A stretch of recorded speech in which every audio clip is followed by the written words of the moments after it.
everybody. I'm Aaron Simmons. This is Philosophy for Where We Find Ourselves, May 30th, 2023. On June the 1st, just 2 days from now, I will be dropping my next monthly newsletter. So please go over to jaaaronsimmons.com and get subscribed for my monthly newsletter. It's going to have all kinds of exclusive content and exciting ideas that hopefully you will enjoy thinking about with me. So get subscribed today so you don't miss this June issue. All right, so last week we talked about why artificial intelligence gives me pause. It worries me a little bit as a phenomenologist, as an existential philosopher. And today we're going to talk about why I'm not really that worried. So it's important to realize this is an issue that we can approach from a variety of different perspectives. And it's important that we not get too overwhelmed by the worries that we forget to find solace in some of the places that our anchor might hold despite the storm that seems to be brewing. Well, I'm bringing you this video today from inside my son Atticus's treehouse. And I'm doing this on purpose because one of the things that I've heard from a lot of my students and even from friends of my son that are in junior high and high school is that artificial intelligence is really troubling them because it makes them think there is no real future. That what's the point of continuing to work so hard, of continuing to study so hard, if it turns out that AI is going to, destroy the world or take all the jobs or whatever the contemporary narrative might be. Well, in order to think about that, I'm sitting here in my son's play fort because I think that no matter how bad things might look, no matter how difficult the future might appear, it's important that we remember we all should spend time playing, enjoying tree forts, relaxing into part of those dimensions of the human experience that are not resolved in the office. The world becomes a space that is less intimidating when we all find our fort. And I think that that's an important lesson we can take into this conversation. Why is it I'm not worried about artificial intelligence? Because I'm convinced that humanity will continue to find ways to play, to laugh, to sing. That we will remember to build tree forts even though we still have work to do.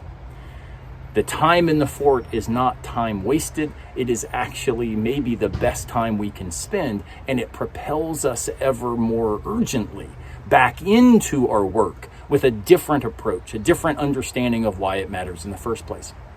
Now, in order to maybe give that thought a little bit more substance, I want to draw today on an essay by C.S. Lewis. It's called Learning in Wartime. We find ourselves in a similar space as I think Lewis and his students found themselves facing World War II, facing the real threat that war presented to their conception of their own futures, to the way that they made sense of what mattered. So let's learn from Lewis, because I think he's going to help us think really effectively about where we are and why it matters that we continue to think well, pursue beauty, and spend time in tree forts. Here's what Lewis says about where he finds himself in his context, and I think it applies to where we are as well. The war, he says, creates no absolutely new situation. It simply aggravates the permanent human situation so that we can no longer ignore it. Human life has always been lived on the edge of a precipice. Human culture has always had to exist under the shadow of something infinitely more important than itself. If people had postponed the search for knowledge and beauty until they were secure, the search would never have begun. We are mistaken when we compare war with normal life.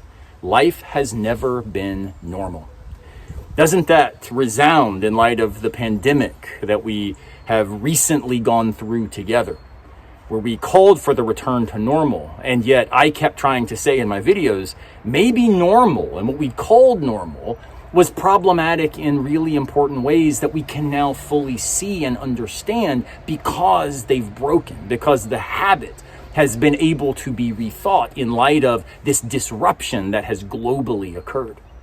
In the same way, Lewis is talking about war as not being fundamentally a wrecking of normal, but a reminder that life is never normal precisely because we are finite.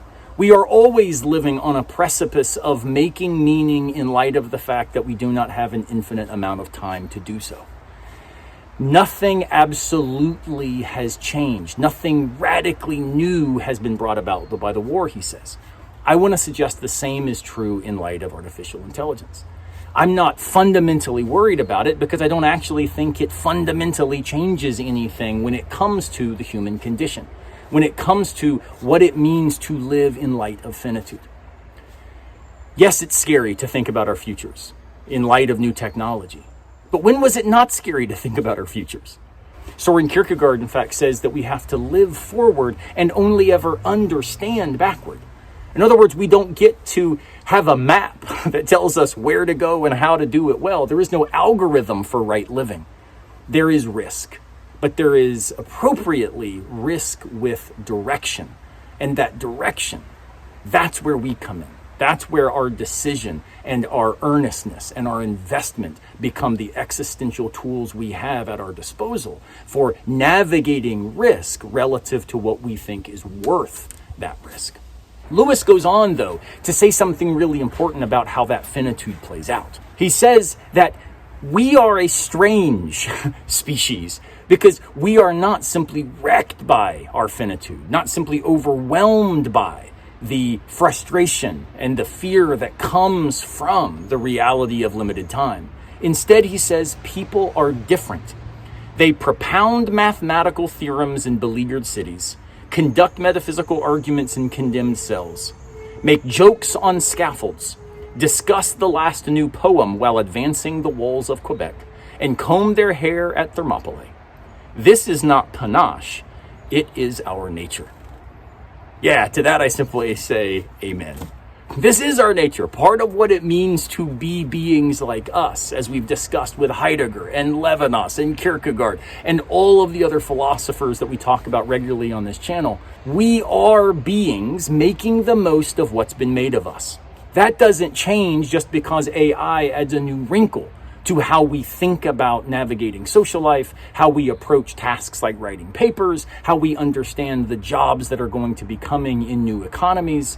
We still are the kinds of beings who sing when things look darkest. We are the kinds of beings who lean out of windows during pandemics and bang on pots to celebrate our common humanity.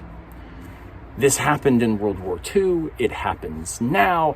This is something that should give us solace as we move to our tree forts together to remind each other that joy is possible in the midst of temptations to despair. Now, Lewis doesn't leave us simply with this kind of grand abstract idea about how to navigate such challenges. He concludes the essay by proposing 3 specific ways in which we are so very practically challenged by things that look difficult, that face us in our future. And he, again, is talking about World War II. I think all 3 of these absolutely apply to artificial intelligence. The first, he says, is we've got to avoid the temptation of excitement. In other words, we get so enthusiastic, so overwhelmed by the reality of where we are that we don't do the good work it takes to think slowly, to take our time, to remember that food is better when it is probably not made quickly, that conversations are best when they are extended, that books are often more exciting when they are longer. The idea of maintaining the slowness appropriate to our existential condition is something that the excitement and the drive and the push of the rise of AI might tempt us in directions that we should avoid. So we've got to be careful about excitement. And for what it's worth, that's actually what worries me about the capitalistic impulse here, that we're so excited about being the first, the new, the different, making that money, that we forget to think well, which usually means thinking a bit more slowly than we would otherwise. The second thing that Lewis warns us against is giving in to frustration. The idea that we won't finish what we start. And here he leans into something that is really the thesis of all the work I do. We are called to faithfulness, not finally to success. Faithfulness is doing well what we think's worth our time, Success is about achieving things that we can then hold up for others for applause, for acclaim, for popularity, for admiration. Now, it's fine to achieve things. It's great to be applauded for doing things well.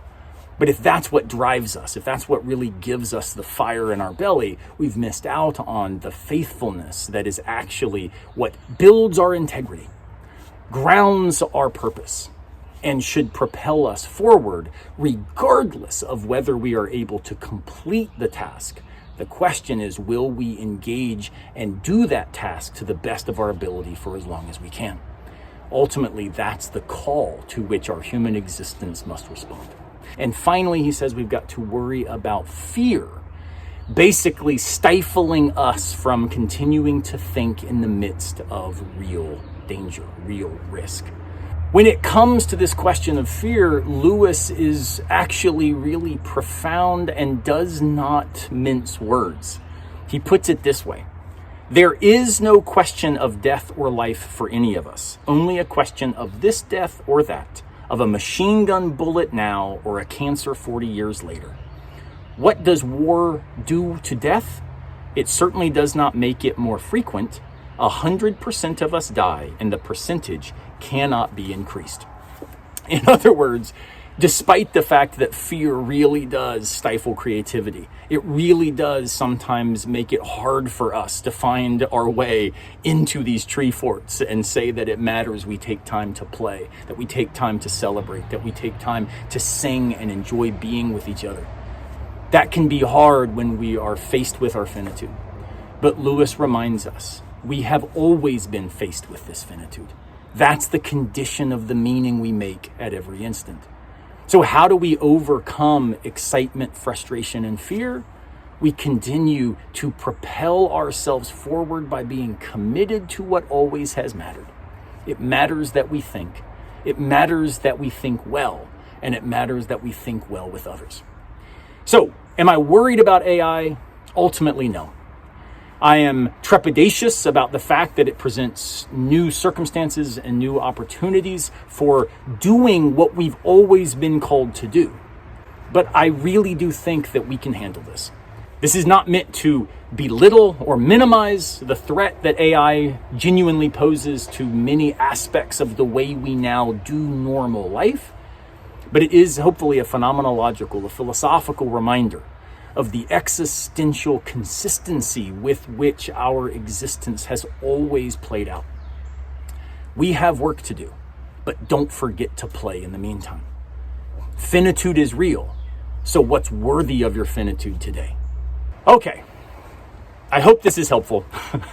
I know that I'm drawing heavily on Lewis here, but I really do think that he hits on what matters essentially for all of us. The existential condition continues. It has never really changed. All that changes is the specifics that we have to face while navigating it. So I'm glad I get to navigate this condition with you, and I hope that thinking together about it is helpful for all of us. Get to your tree fort, go climb a tree, enjoy wherever you are today. Don't worry about tomorrow. We'll navigate it when we get there, but we're more likely to navigate it well if we are the kinds of people who avoid too much excitement, giving in to frustration, and being destroyed by fear. I'll see you next time, unless a piano falls on our heads.